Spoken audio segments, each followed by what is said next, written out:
Hey everybody, तो कैसे आप सब? होप सब बढ़िया होंगे। तो आप सभी को अपने इस चैनल रात्रि कक्षा में स्वागत है। आज जो हम लोग टॉपिक स्टार्ट करने वाले हैं, क्या स्टार्ट करने वाले हैं? तो यूनिफॉर्म सर्कुलर मोशन स्टार्ट करने वाले हैं। इससे पहले हम लोग क्या देखे थे? तो ग्राफ पढ़े थे और ग्राफिकल मेथड से जो हम लोग का इक्वेशन ऑफ मोशन आता था उसको प्रूव किए थे। अगर उसको वो वीडियो नहीं देखे तो प्लेलिस्ट में जाकर चेक करिए, वो वीडियो आपको मिल जाएगा। और ये जो है, ये चैप्टर का जो क्लास 9th का जो मोशन चैप्टर है उसका ये लास्ट टॉपिक है। क्या है? तो यूनिफॉर्म सर्कुलर मोशन। देखिए क्या है,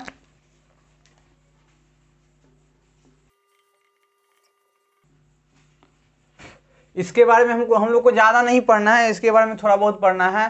सर्कुलर मोशन के बारे में हम लोग पढ़ेंगे क्लास 11th में अच्छे से पढ़ेंगे। तो क्या है देखिए, तो यूनिफॉर्म है। यूनिफॉर्म मतलब क्या होता है और क्या है? मोशन है। मतलब यूनिफॉर्म मोशन है। कैसा मोशन है? किस चीज में हो रहा है मोशन? तो सर्कुलर पाथ में हो रहा है। मतलब एक सर्कल है, सर्कल में क्या कर रहा है कोई व्यक्ति? यूनिफॉर्म तरीके से क्या कर रहा है? मोशन कर रहा है। तो यूनिफॉर्म मोशन का मतलब क्या होगा?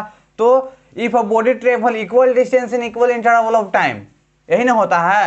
यूनिफॉर्म मोशन का मतलब क्या होता है? If any body travel equal distance in equal interval of time then the body is said to be moving in uniform motion बोला जाता है। अगर वही क्या करते हैं, if a body travel equal distance in equal interval of time in a circular path, कैसा? तो एक सर्कुलर पाथ में वो इक्वल डिस्टेंस ट्रेवल कर रहा है इक्वल इंटरवल ऑफ टाइम में। मतलब क्या होगा कि सर्कुलर पाथ में उसका जो स्पीड होगा, वो स्पीड क्या होगा? तो स्पीड वो कांस्टेंट रहेगा थ्रू आउट द मोशन होगा। जो सर्कल का जो थ्रू आउट द मोशन होगा वो क्या होगा? तो कांस्टेंट रहेगा। मतलब उसका स्पीड वेरिएबल नहीं होगा। तो वही बात कर रहा है कि जब कोई बॉडी में एक खास टाइम में एक खास डिस्टेंस कवर करता है, इसका मतलब उसका जो स्पीड है वो क्या है? कांस्टेंट है, यूनिफॉर्म स्पीड है, और सर्कुलर पाथ में वो मूव कर रहा है। तो वैसे मोशन को हम लोग क्या बोलते हैं? तो यूनिफॉर्म सर्कुलर मोशन।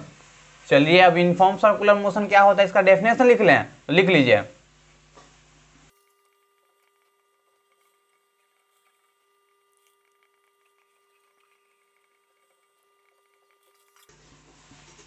यही इसका डिफिनेशन हो गया। क्या डिफिनेशन हो गया? If any body travel equal distance in equal interval of time in circular path then the motion is said to be uniform circular motion. इसका मतलब है कि कोई जो बॉडी है, जैसे मान लीजिए कि क्या है,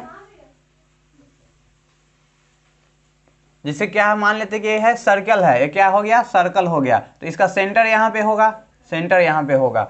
तो ये जो इसमें मोशन हो रहा होगा, इसमें जो मोशन हो रहा होगा वो कैसा हो रहा होगा? तो यूनिफॉर्म मोशन हो रहा होगा। मतलब अगर कोई व्यक्ति, उसका स्पीड यहाँ 30 किलोमीटर पर आवर है, 30 किलोमीटर पर आवर है, तो यहाँ भी कितना होगा? 30 किलोमीटर पर आवर ही होगा। यहाँ भी क्या होगा? तो 30 किलोमीटर पर आवर ही होगा। और यहां भी देखेंगे तो कितना होगा? उतना ही होगा, 30 किलोमीटर पर आवर। मतलब देख रहे हैं कि थ्रू आउट द मोशन वो कोई व्यक्ति मूव कर रहा है सर्कुलर पाथ में, तो उसका जो स्पीड है वो स्पीड कांस्टेंट है। अगर मान लीजिए कि इसमें हम डायरेक्शन दे दें, अगर इसमें मान लीजिए कि हम डायरेक्शन दे दें, तो क्या ये वेलोसिटी नहीं बन जाएगा? जब ये वेलोसिटी बन जाएगा तो हम लोग तो जान रहे हैं कि वेलोसिटी के पास क्या होता है? मैग्नीट्यूड भी होता है और डायरेक्शन भी होता है। लेकिन अगर देखेंगे हम इस केस में, आपको प्रूव करके दिखाएंगे कि इसका डायरेक्शन हर एक पॉइंट पे चेंज कर रहा है। जब हर एक पॉइंट पे चेंज करेगा तो उसका वेलोसिटी भी हर एक पॉइंट पे चेंज करेगा। और जो लेकिन स्पीड है वो तो क्या है? तो यूनिफॉर्म है। तो जब हर एक पॉइंट पे चेंज करेगा तो उसमें हम लोग एक उसको जो यूनिफॉर्म सर्कुलर मोशन है उसको एक्सेलरेटेड मोशन भी बोल सकते हैं। उसमें एक्सेलरेशन भी होने लगेगा, ठीक है ना? तो मान लीजिए कि ये क्या है? रेक्टेंगल है। चलिए, तो कोई ऑब्जेक्ट यहां से मोशन स्टार्ट किया, इसका स्पीड क्या है? यूनिफॉर्म है। मतलब इसका 30 किलोमीटर पर आवर इसका क्या है? स्पीड है। तो इसका डायरेक्शन तो देख रहे हैं कि इधर केवल फिक्स स्ट्रेट लाइन में मूव कर रहा है। तो 30 किलोमीटर पर आवर है। इधर हम लोग नॉर्थ मान लेते हैं, इधर साउथ मानते हैं, ईस्ट मान लेते हैं और वेस्ट मानते हैं। तो देखिए किधर जा रहा है? तो साउथ से नॉर्थ की तरफ जा रहा है। तो इसका डायरेक्शन है, इसके पास मैग्नीट्यूड भी है। मतलब अब इसको वेलोसिटी हम लोग बोल सकते हैं। अब देखिए यहाँ आया तो ये किधर हो गया? तो ईस्ट से वेस्ट की तरफ इसका डायरेक्शन हो गया। अगर यहाँ आएगा तो नॉर्थ से साउथ की तरफ इसका डायरेक्शन हो जाएगा। और जब ऊपर की ओर मूव करने लगेगा तो किधर डायरेक्शन हो जाएगा? तो वेस्ट से ईस्ट की तरफ डायरेक्शन हो जाएगा। मतलब इसका स्पीड भी constant through out the rectangle अगर देखेंगे तो इसका क्या है? तो इसका स्पीड भी कांस्टेंट है। हाँ, तो क्या बता रहे थे कि इस रेक्टेंगल में हम लोग देखें तो इसका जो स्पीड है वो स्पीड कांस्टेंट है, और इसका डायरेक्शन यहाँ से, अगर यहाँ से यहाँ के बीच में बात करें तो डायरेक्शन एकदम स्ट्रेट लाइन है, मतलब साउथ से नॉर्थ है, मतलब इसमें वेलोसिटी हो रहा है। यहाँ से जब यहाँ नीचे की ओर मूव किया ना, यहाँ से जब नीचे की ओर मूव किया तो यहाँ का जो डायरेक्शन हुआ ना वहाँ से चेंज हो गया, मतलब फिर यहाँ से वेलोसिटी क्या हो गया, चेंज हो गया। फिर यहाँ से फिर वेलोसिटी अपना चेंज कर दिया, फिर यहाँ से वेलोसिटी चेंज कर दिया, डायरेक्शन चेंज होने के कारण वेलोसिटी हुआ। अब इस रेक्टेंगल को क्या करते हैं ना कि पेंटागोनल में डिवाइड करते हैं, मतलब उसका हेक्सागोनल में डिवाइड कर देते हैं इसको, जैसे इस तरह के होगा। अब इसका जो 4 गो अथी था, इसका जो बाउंड्री था वो क्या था, 4 गो था। अब इसका जो बाउंड्री होगा वो 6 गो होगा, 2 गो हो गया, 3 गो, 4 गो, 5 गो, एक 6 गो, 6 गो बाउंड्री हुआ कि नहीं। अब मूव करेगा तो देखिए इसका डायरेक्शन नीचे की ओर हो गया, इसका डायरेक्शन देखिएगा तो किधर होगा, तो नॉर्थ और वेस्ट की तरफ हो जाएगा। नहीं, इसका जो डायरेक्शन देखिएगा तो कैसा किधर होगा, तो साउथ और वेस्ट डायरेक्शन में होगा। इसको देखिएगा तो इसका किधर होगा, तो साउथ और ईस्ट डायरेक्शन में होगा। इसको अगर देखिएगा तो सिर्फ और सिर्फ ईस्ट डायरेक्शन में होगा। अगर इसको देखना चालू करते हैं तो क्या होगा, ईस्ट और नॉर्थ डायरेक्शन में होगा। जब इसको देखना चालू करते हैं तो नॉर्थ और वेस्ट डायरेक्शन में होगा। मतलब देखिए स्पीड इसका भी कांस्टेंट है, लेकिन अब क्या हो गया ना कि जैसे नंबर ऑफ साइड बढ़ाएं तो नंबर ऑफ डायरेक्शन चेंज करने का क्या हो गया, ज्यादा हो गया। अब इसको क्या करते हैं कि और छोटा छोटा भाग में बांट देते हैं, क्या करते हैं, और छोटा छोटा भाग में बांट देते हैं।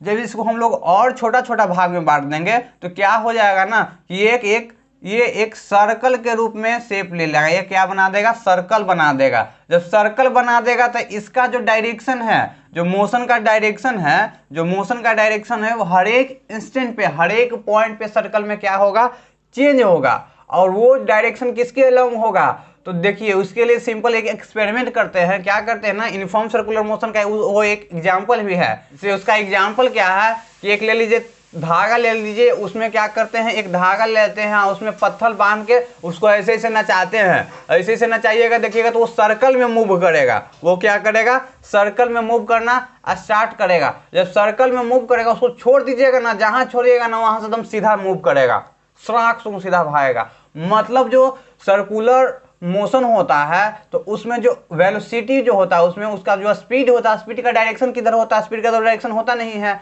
मतलब जो मोशन का डायरेक्शन होगा वो मोशन का डायरेक्शन कैसे हो, किधर होगा, तो अलोंग टेंजेंट हो जाता है। हर एक पॉइंट पे क्या होता है, अलोंग टेंजेंट हो जाएगा। इधर देखेंगे तो इधर हो जाएगा, इधर देखेंगे तो ये इधर हो जाएगा। मतलब टेंजेंट के अलोंग उसका क्या हो जाता है, डायरेक्शन हो जाता है। और हम लोग क्या किए हुए हैं कि एगो धागा से ऐसे घुमा रहे हैं, मतलब धागा की सहायता से फोर्स लगा रहे हैं। जो फोर्स होगा वो क्या होता है, इनवर्ड होता है। क्या होता है, अंदर की ओर फोर्स हम लोग तीर के उसको रखते हैं। अगर जैसे ही उसको फोर्स छोड़ते हैं तो देखते हैं कि सराख पार हो जाता है अपने टेंजेंट के अलोंग। मतलब उसका जो डायरेक्शन है हर एक पॉइंट पे सर्कुलर मोशन में चेंज करते रहता है। और वो डायरेक्शन किधर होता है, तो along the tangent of the circle होता है। सर्कल का जो टेंजेंट होता है ना, जो सर्कल वो बनाता है, तो सर्कल का जो टेंजेंट होता है, टेंजेंट के अलोंग वो क्या कर देता है, मूव कर जाता है। तो यही था यूनिफॉर्म सर्कुलर मोशन।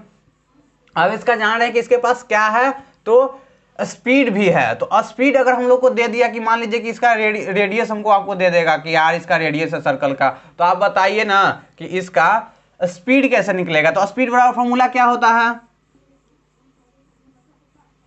तो स्पीड बराबर क्या होता है, तो s/t होता है, मतलब डिस्टेंस ट्रेवल। तो अगर डिस्टेंस ट्रेवल के बात करें तो यहां से यहां आने के लिए, तो ये देखिए तो सर्कल का बाउंड्री नहीं हुआ, तो सर्किल का सरकमफ्रेंस बराबर क्या होता है फॉर्मूला, तो सर्किल का सरकमफ्रेंस बराबर फॉर्मूला होता है 2πr। तो इसका क्या हो गया, पेरीमीटर निकल गया सर्कल का, जिसको हम लोग सरकमफेरेंस बोलते हैं। तो सर्कल का सरकमफेरेंस निकाल दिए। अब बाई क्या है, टाइम है, तो टाइम, तो यही तो हो गया, क्या हो गया, v = 2πr/t। तो हम लोग स्पीड निकालने के लिए बात करेगा तो ये फॉर्मूला हम लोग लगा देंगे, और यूनिफॉर्म सर्कुलर मोशन का हम लोग क्या कर देंगे, तो स्पीड निकाल देंगे। तो बस इतना ही था यूनिफॉर्म सर्कुलर मोशन में, बस इतना ही पढ़ना है, इससे ज़्यादा नहीं पढ़ना है। तो इसका एग्जाम्पल क्या हो जाएगा, तो इसका एग्जाम्पल हो जाएगा वही कि हम लोग क्या करेंगे कि धागा में बांध लेंगे पत्थर, उसको इसे घुमा देंगे, जो मोशन देगा वो क्या दे देगा, तो यूनिफॉर्म सर्कुलर मोशन दे देगा। जैसे एक चीज और दे सकते हैं, इसका डायरेक्शन की अगर बात करें कि इसका डायरेक्शन किधर होगा, तो बरसात के मौसम में कभी से आप साइकिल चलाए हैं, बरसात के मौसम में अगर साइकिल चलाएंगे तो साइकिल के जो चक्का होता है ना, चक्का, तो चक्का में जो पानी रहता है वो पानी को देखते होंगे ना कि जो गोल गोल घूमते रहता है, मतलब उसमें भी सर्कुलर मोशन हो रहा है। ठीक, तो उसको पानी को देखेंगे ना कि पानी को एकदम टेंजेंट के अलॉन्ग एकदम फेंकेगा। जैसे ही वो निकलेगा पानी में, उसको पंडिल घुमाएंगे साइकिल को, तो ऐसे से घुमा के देखिएगा कि एकदम निकलेगा सराक सुकून टेंजेंट के अलॉन्ग। तो उसका जो डायरेक्शन होता है वो किधर होता है, टेंजेंट के अलॉन्ग डायरेक्शन होता है। तो डेली लाइफ के एग्जाम्पल से आप अगर आप अच्छे से ऑब्जर्व करिएगा तो आपको मिल जाएगा कि जो यूनिफॉर्म सर्कुलर मोशन होता है उसमें उसका जो स्पीड होता है, वेलोसिटी होता है, उसका डायरेक्शन किधर होता है, तो उसका डायरेक्शन किधर होता है, तो along the tangent of the circle होता है। तो आज के लिए बस इतना ही, और ये चैप्टर यहाँ पे खत्म हो जाता है।